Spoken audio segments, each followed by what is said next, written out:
here, sitting on the banks of river Salzach in Salzburg. Well, I have some company here from the past.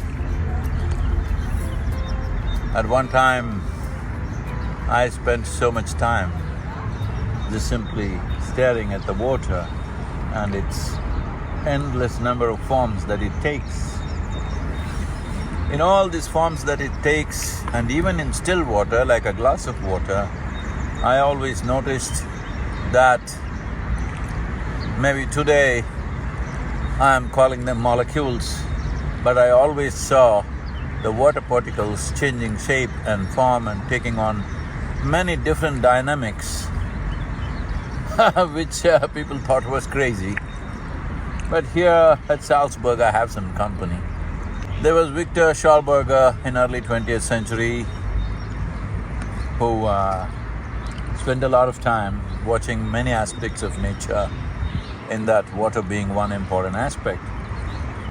And he spoke about it elaborately, out of which many designs were made as to how water behaves when it's moving.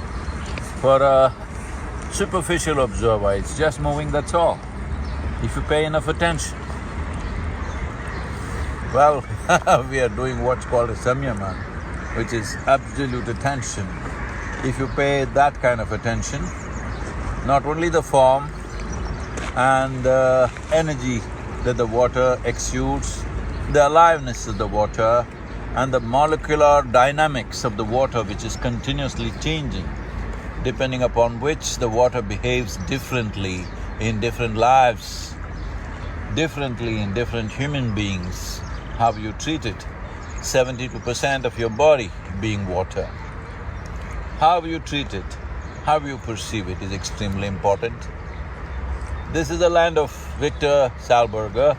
Unfortunately, he was a bit too ahead of his times.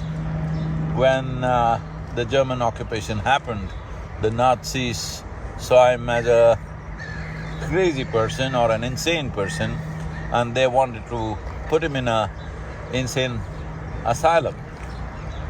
Fortunately, his friends got him out of it, and he died penniless in 1958, just a year after I was born. And here we are, because my own observations of water created many things. One thing that really resonates for me is when I watched river water flowing, I saw many sizes and shapes of ellipsoids forming and unforming themselves, and how they were exuding energy. In many ways, these ellipsoids have ruled my life.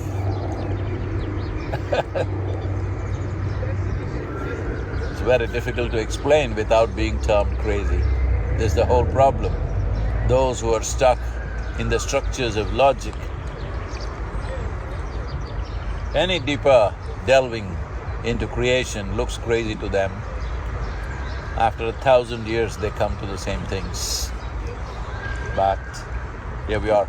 I would like to honor Victor Schauberger for his observations, unfortunately his troubles of the day, for everything that he went through. But today, at least a small segment of people are recognizing the significance of his observations, the profoundness of his observations.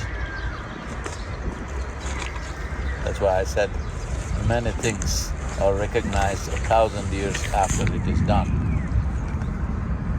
This is the unfortunate situation. At least in future, we must create situations where new things are welcomed. It doesn't matter how crazy it looks. This doesn't mean everybody can come up with a crazy theory of their own, but everybody should pay attention. If we had paid attention, enough attention, did I have to do this Save Soil movement, everybody would definitely know that soil is a super living entity. Something that's alive, something that's throwing life out with such exuberance. We can even conclude that it is inert. This shows how we are trapped in the structures of our own logic. Pay attention and be alive to the soil, because without soil being alive to you, you would not be alive. Save soil. Let's make it happen.